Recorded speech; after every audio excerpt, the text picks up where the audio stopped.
There's so many different projects that I've come up with a term that, you know how you have your fingers in many pies. Well, I have more pies than I have fingers. I've got a lot of activities that I do. I have been culture jamming, and that term culture jamming as in doing street art and billboard changing and things like that for about 17 years now. When I moved to Sydney in 2000, I moved into the Broadway Squats and was living there for about a year before its eviction, and was part of starting up a gallery there called Squat Space. And then other projects since then.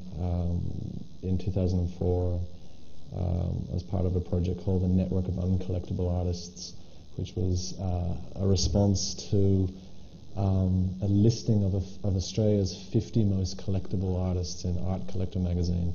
And it seemed to me that all my peers were doing uncollectible art, and it was far more interesting for it.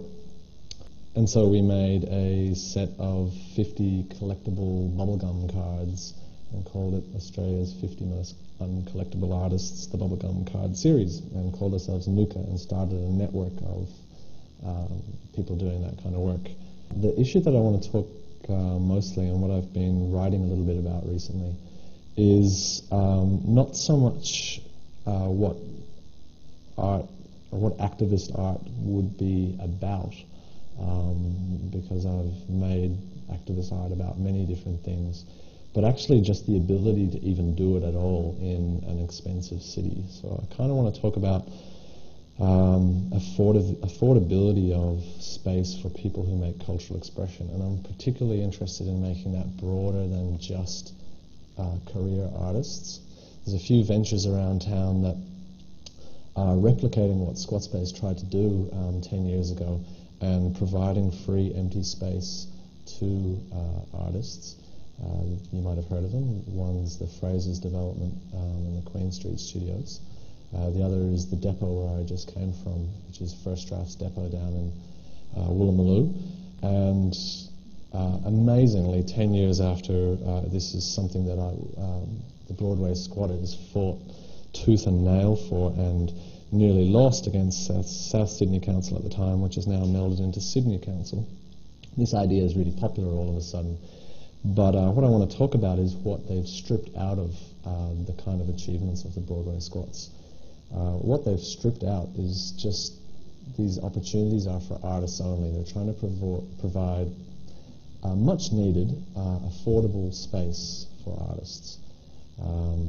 Artists find it very expensive to live in a very expensive city like this. Melbourne's cost of living is increasing to be like Sydney. And I'm from Perth. Perth the same. It's a boom town. It's a very expensive place to live. So it's actually much needed, but there's a problem in these sort of top-down methods of councils providing affordable space to artists. And the main problem is that it's only providing it to artists. Squat Space and the Broadway Squats was a collective of plumbers, doctors, lawyers especially, but they were all radical. And they all, by being in cheap, affordable places, could reduce down the amount of time that they have to do their day job, even though that also interested them, reduce that time down and do creative activities around it. And what you get then from an underground, broader community like that is true cultural expression, not just career artists as supposed cultural expression. So something I'm very passionate about. I saw recently the great, awesome documentary about Land Franchies. Land Franchies, if you don't know about it, was a fantastic underground creative space and venue, illegal, on Cleveland Street. Eventually, of course, beautiful, desirable places like that were became too valuable to developers, and all the amazing activities and artists can no longer happen there. And I really recommend you see it because it's a really great argument for what it means to actually organise spaces, not just for artists, for broader communities, underground communities, and from the bottom up, not from the top down. Top down spaces are, possibly because they put in so much legal protection, which maybe is necessary for safety, and this is a debate that happens within the documentary land franchise. It stifles something that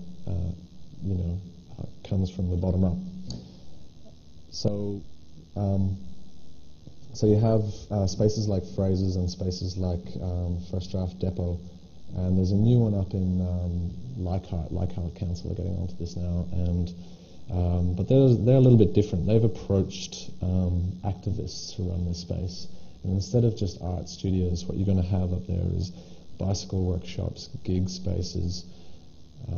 There's going to be a recording studio, all these great things that come from hybrid communities. All the best art movements, from Dadaism, Futurism, Vorticism, they are actually more than just what we might identify as artists. They were poets, they were thinkers, they were writers. They're just people. And to me, cultural expression, if that's what art making is, needs to actually express the culture that it comes from.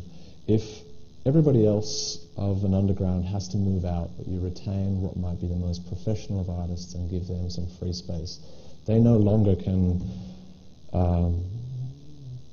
express the culture around them. It's been denuded. They are just professional artists from that point onwards. Thanks.